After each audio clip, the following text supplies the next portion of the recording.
Bon après-midi. Je tiens à remercier le professeur Remer pour l'invitation.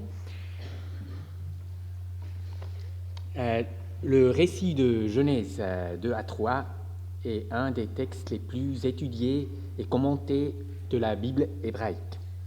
Néanmoins, plusieurs questions restent ouvertes encore aujourd'hui. Une de ces questions concerne l'unité du récit. Est-ce qu'il s'agit d'un récit unifié ou est-ce qu'on peut discerner plusieurs strates?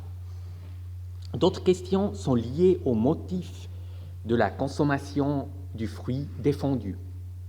Les chercheurs d'aujourd'hui sont d'accord sur le fait qu'il faudrait comprendre cet acte de transgression dans un sens métaphorique. Mais dans quel sens exactement?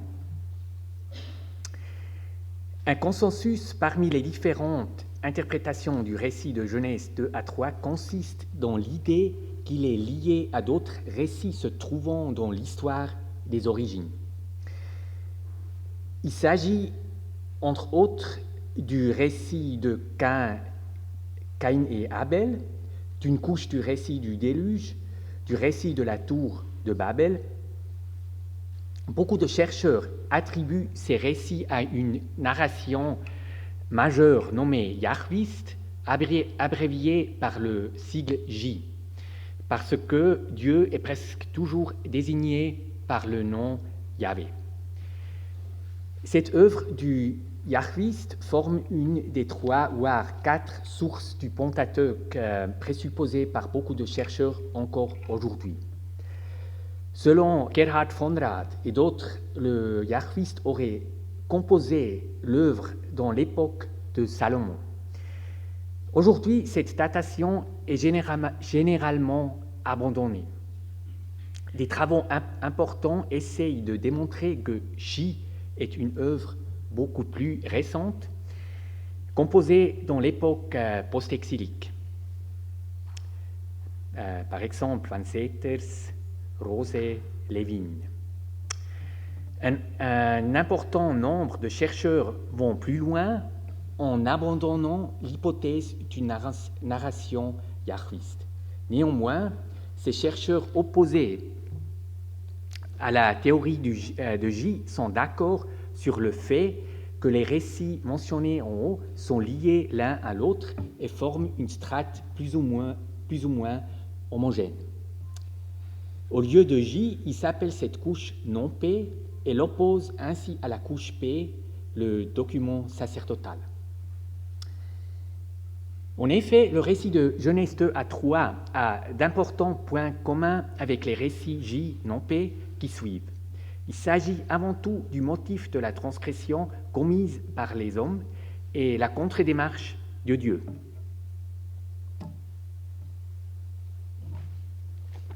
Alors, on a ce motif dans tous ces récits énumérés ici, Genèse 2 à 3, Genèse 4, le récit de Caïn et Abel, Genèse 4, 1 à 4, les mariages entre les anges et les femmes, le début du récit du déluge, après le récit qui a été mentionné ce matin, le regard de Ham sur son père nu, Noé, et finalement le récit de la construction de la tour de Babel.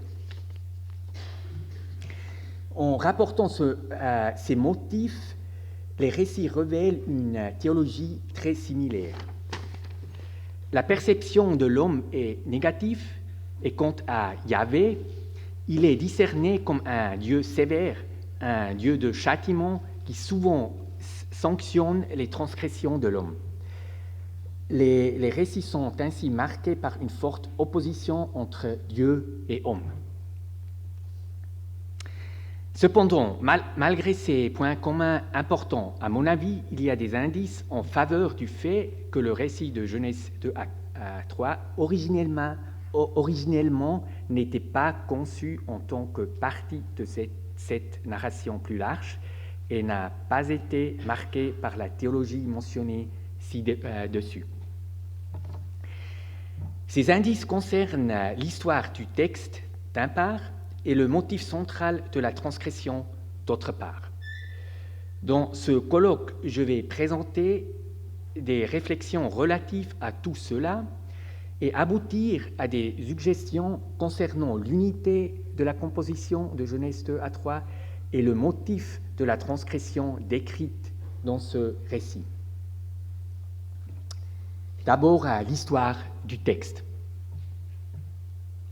Une particularité frappante du récit de Genèse 2 à 3 consiste dans la désignation de Dieu comme Yahvé Elohim. Ce double nom n'apparaît jamais plus dans les textes J. Là, Dieu est toujours appelé simplement Yahvé, et ailleurs seulement très sporadiquement, par exemple dans les livres des Chroniques, et, c'est important, ne jamais plusieurs fois dans un seul récit. Alors, le récit de Genèse 2 à 3 est vraiment très, très unique à cet égard. En ce qui concerne la consistance de l'emploi de double nom en Genèse 2 à 3, on discerne différents degrés parmi les versions de texte. Le texte masorétique, et avec lui le Samaritanus, est beaucoup plus consistant que la Septante. Ici, le double nom est toujours utilisé, à l'exception du passage avec le dialogue entre le serpent et la femme, où l'expression simple Dieu, Elohim, est choisie. Selon les commentateurs, cette exception serait délibérée. Dans la bouche du serpent et également dans une parole adressée à lui, le nom saint Yahvé ne serait pas adéquat. Dans la Septante, par contre, il y a beaucoup d'autres endroits où la divinité est nommée uniquement Hotheos, Elohim. Alors, à part de ce passage du dialogue du serpent avec la femme. Comment peut-on expliquer cette différence entre les témoins textuels? Cette question n'est guère examinée dans les commentaires. Les quelques auteurs qui la traitent préfèrent majoritairement le texte masorétique. Ils croient que la Septante, ou bien son modèle hébreu, omet le tétragramme à plusieurs endroits pour éviter la redondance. Il suppose également que la Septante veut harmoniser avec l'emploi du terme Dieu, Elohim, en Genèse 1. Là, c'est toujours, la désignation est toujours Elohim. Le texte masorétique serait donc plus ancien, selon ces chercheurs. Deuxième opinion, selon une position très minoritaire, c'est un auteur hollandais qui a centaines d'années, Hertmans, la Septante est plus ancienne. Un rédacteur du texte masorétique ajoute le tétragramme à chaque endroit où il y a seulement Elohim, afin de rendre son texte consistant.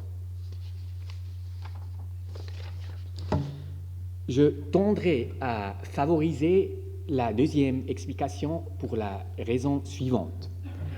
Il est plus probable qu'un scribe ou rédacteur ajoute le tétragramme qu'un interpolateur omette le nom sacré de Dieu, Yahvé. Aussi, l'argument concernant la redondance n'est pas convaincant à mon avis.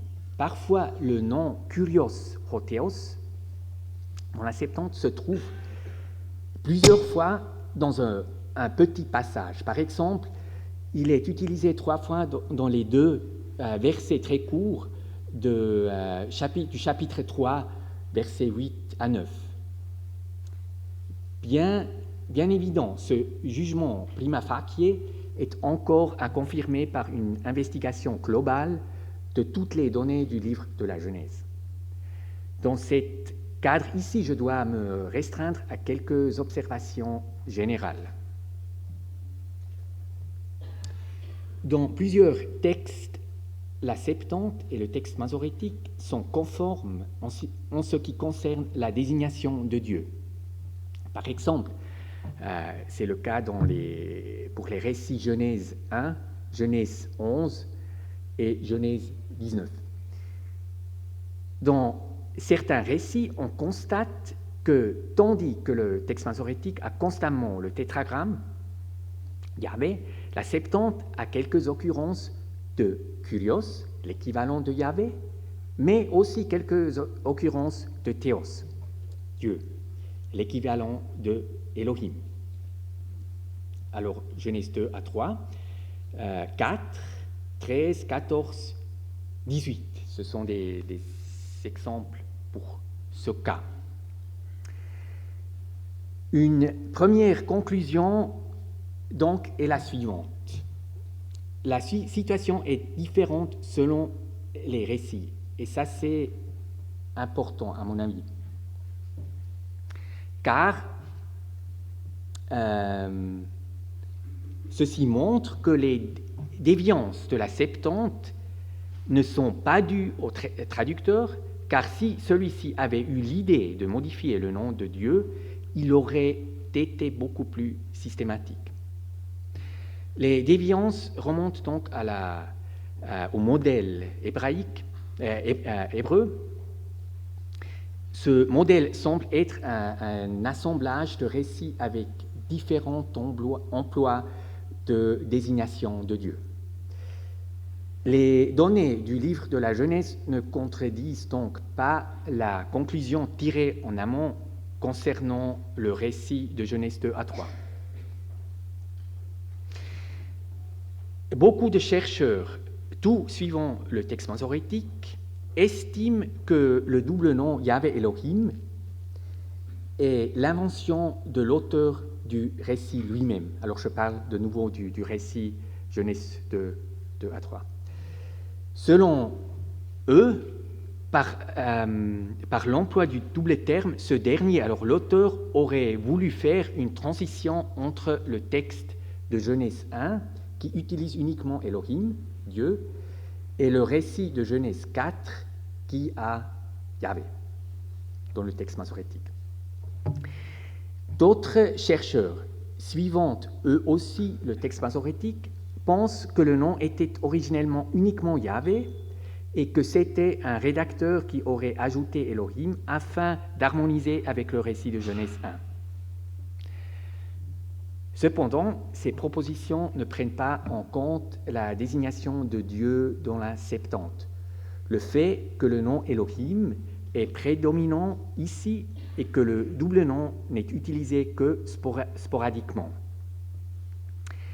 De plus, dans le récit qui suit, Genèse 4, la désignation de Dieu est, contrairement au texte masorétique, le plus souvent Elohim, seulement une fois Yahvé, 2 fois Yahvé Elohim, alors pour le modèle reconstruit de la Septante.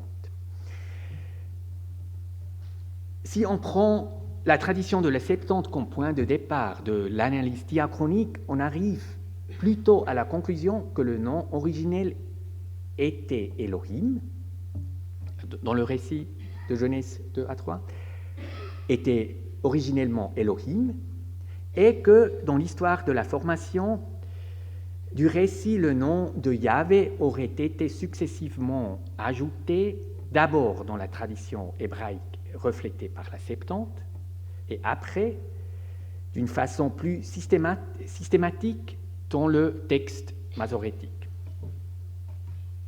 On peut d'ailleurs ajouter que le nom Elohim convient tout à fait comme désignation du Dieu créateur, peut-être mieux que le nom Yahvé, qui est le nom du Dieu national d'Israël.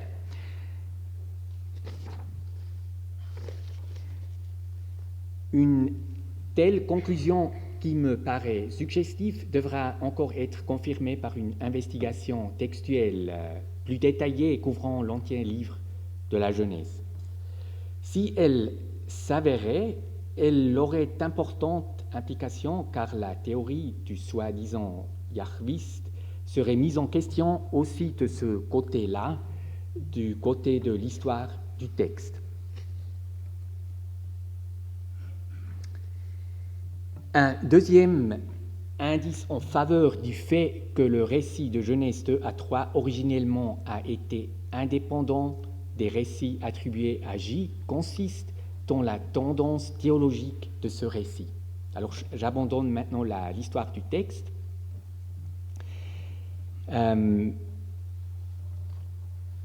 Consiste dans la tendance théologique de ce récit, avant tout dans la conception de la transgression de l'homme et les contre-démarches de Dieu. Ici, ce motif est beaucoup plus complexe que dans les autres récits. La transgression du premier couple n'apparaît pas comme une action négative de toute évidence, comme dans les autres récits yahwistes. On discerne au contraire également des aspects positifs. D'abord, on constate qu'il y a, à part Dieu, une autre instance savante, et bien qu'il s'agisse d'un animal surnaturel, le serpent. Et lui offre un autre point de vue que celui de Dieu. Selon lui, la transgression de la loi de Dieu est bonne, il la recommande. À la fin du récit, on ne sait pas qui a raison, Dieu qui décrète le tabou et prescrit certaines conséquences pour le cas de sa transgression, ou le serpent qui suggère justement cette transgression en pronostiquant toute autre conséquence. Sur deux points, le serpent semble avoir raison. Premièrement, contrairement à la prédiction de Dieu, l'homme ne meurt pas le jour où il mange le fruit interdit. Et deuxièmement, tout comme le serpent le prédit, l'homme, en transgressant le tabou, devient comme Dieu. Un fait qui est avoué par Dieu lui-même à la fin du récit.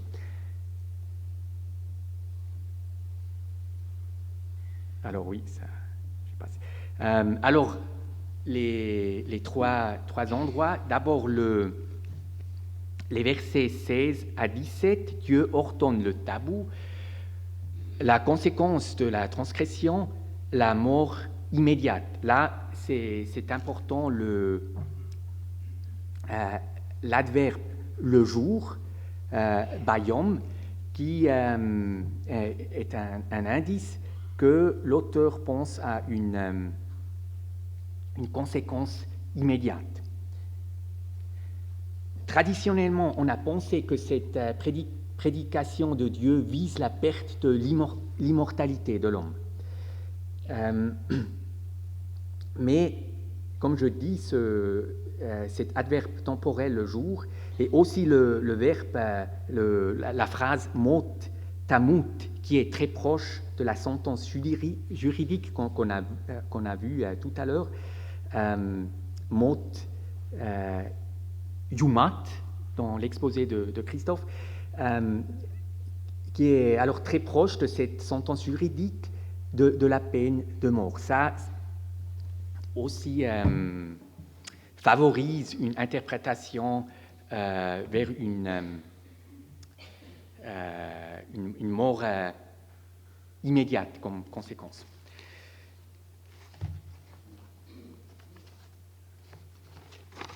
Alors, et après,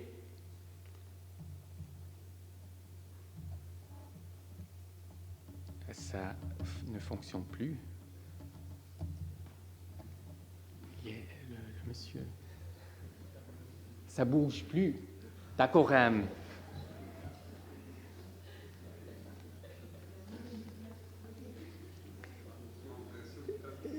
Oui, alors je ne peux pas montrer les autres textes, mais finalement, c'est important est que à la fin, Dieu reconnaît que l'homme est devenu comme nous, comme il dit. Alors, cela indique que finalement, c'est le serpent qui semble avoir raison. Dans le contexte de cette question, il est également à noter que les...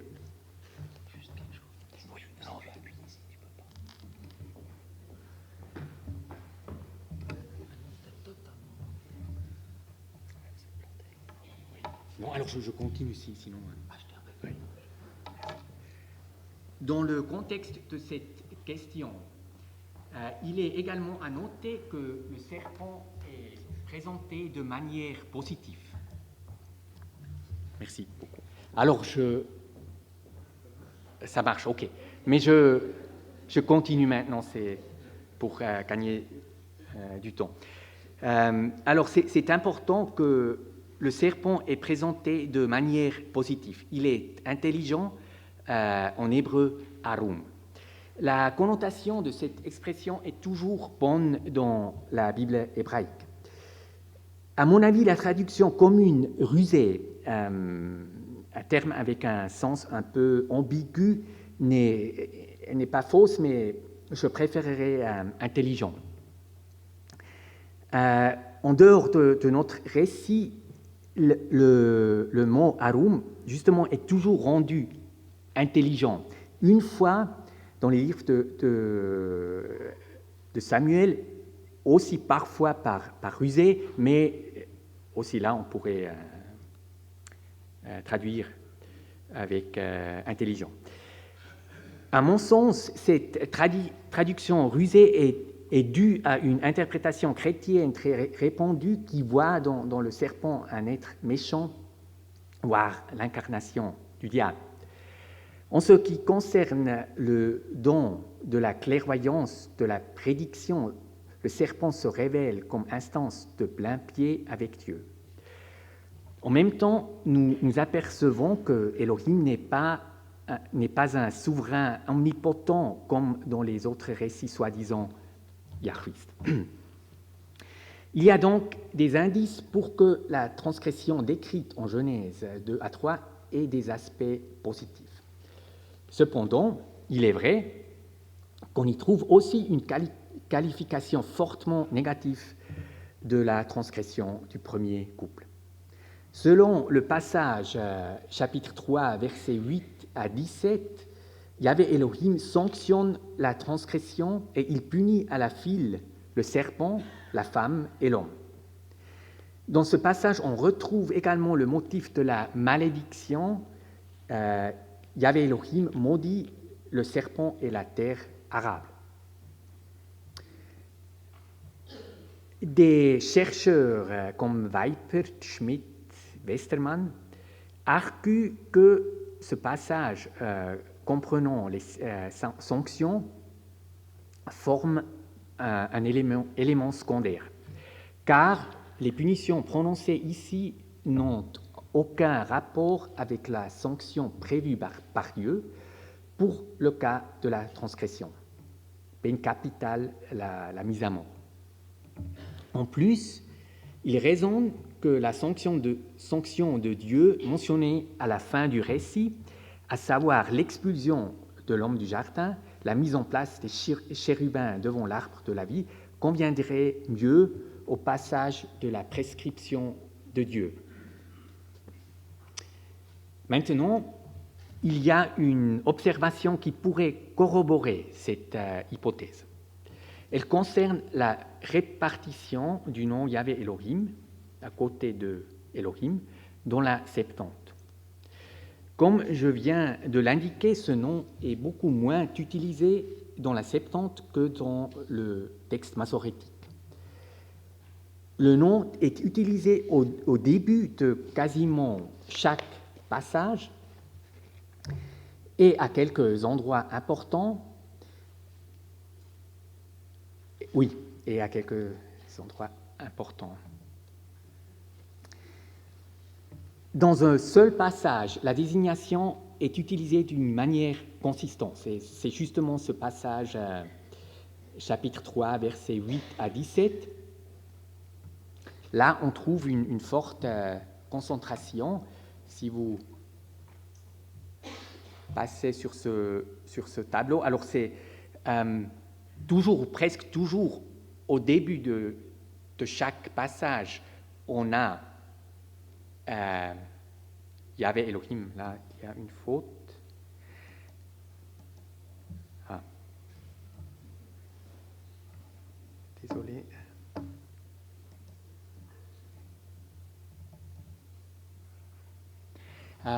Oui, au début, alors il y a aussi des manuscrits qui ont Yahvé Elohim ou Kyrios ho Theos. Ça c'est, il y a un autre endroit où c'est, selon manuscrit, la situation est différente. Alors je ne veux rien précipiter avec ce tableau qui est un peu, disons, ne montre pas tous les détails. Mais à part du début de chaque passage où on a Yahvé Elohim, c'est Elohim, à l'exception de ce passage 8 à 17 où on a 5 fois Yahvé Elohim.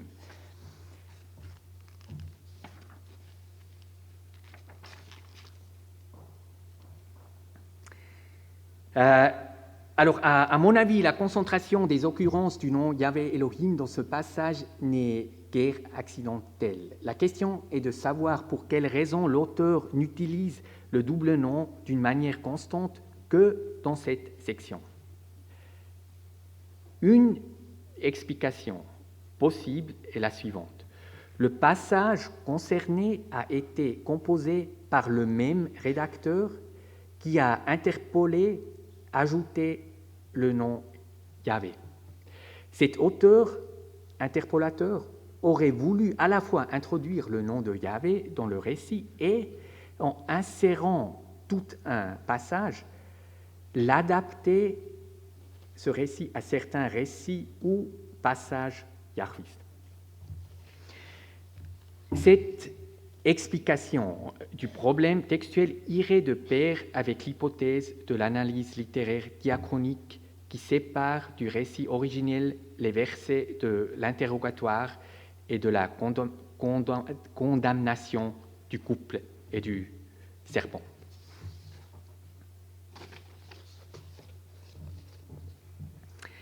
Alors si cette analyse littéraire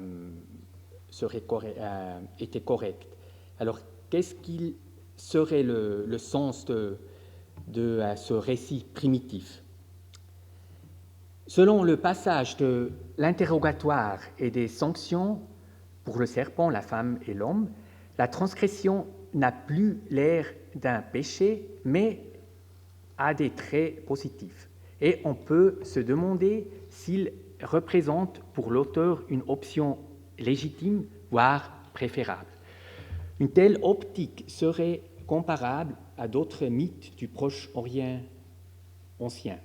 Dans le mythe d'Adapa et le vent du Sud, le lecteur apprend à la fin que la transgression de l'interdiction du dieu Ea de manger des mets célestes aurait été le meilleur choix.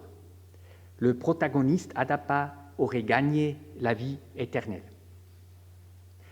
On trouve le motif d'une transgression semblable également dans le 6e tableau de l'épopée de Gilgamesh. Gilgamesh et son compagnon Enkidu envahissent la forêt des cèdres, qui est appelée la demeure des dieux. Ils tuent le gardien Umbaba et puis coupent les arbres sacrés. Ici, une parenté forte avec le récit de Genèse 2 à 3 consiste dans le motif des arbres défendus Tabuizé. Tandis que dans Gilgamesh, l'ensemble des cèdres apparemment sont défendus, dans le récit de Genèse 2 à 3, ce sont seulement 2 arbres. Shlomo d'Israël interprète l'intrigue du mythe d'Adapa et le vent du Sud comme initiation. Cela me paraît une catégorie d'interprétation appropriée pour le genre de mythe d'Adapa, mais aussi pour Gilgamesh et pour le récit de Genèse 2 à 3. Sur son chemin, le protagoniste, Adapa, Gilgamesh, le premier couple, apprend, entre autres, à transgresser un tabou et à négliger l'interdiction divine pour acquérir un certain bien, sagesse, capacité de jugement, vie éternelle. Dans chacun de ces mythes, le candidat est inspiré et encouragé par une instance savante, que ce soit un dieu, Anu, Shamash, ou un animal surnaturel, le serpent. En ce qui concerne le récit de Genèse 2 à 3, le parcours initiatique ne semble pas être terminé à la fin. Il reste un arbre, l'arbre de la vie, duquel l'homme ne s'est pas encore approché pour s'en servir. Cet arbre est hyper gardé par les chérubins et l'épée foudroyante. Est-ce que l'homme trouvera des moyens pour y accéder et s'y saisir son fruit ? Vu que l'homme a déjà une fois été couronné de succès, une telle évolution de l'intrigue ne paraît pas invraisemblable. Cette interprétation peut-être surprend les uns et les autres parmi vous. Pour Gilgamesh et aussi Adapa, beaucoup d'interprétateurs soulignent la mortalité en tant que destin irréversible pour l'homme. Cependant, il faut rappeler que dans l'Adapa, selon le fragment D, le protagoniste justement acquiert la vie éternelle. J'arrive au résumé. Parmi les études de Genèse 2 à 3, les interprétations de la transgression en tant que péché originel et prise de distance fatale de Dieu par l'homme sont prédominantes, même dans les ouvrages assez récents. À mon avis, cette forte tendance d'interprétation est due au passage, chapitre 3, versets 8 à 17, qui condamne les actions du serpent, de la femme et de l'homme.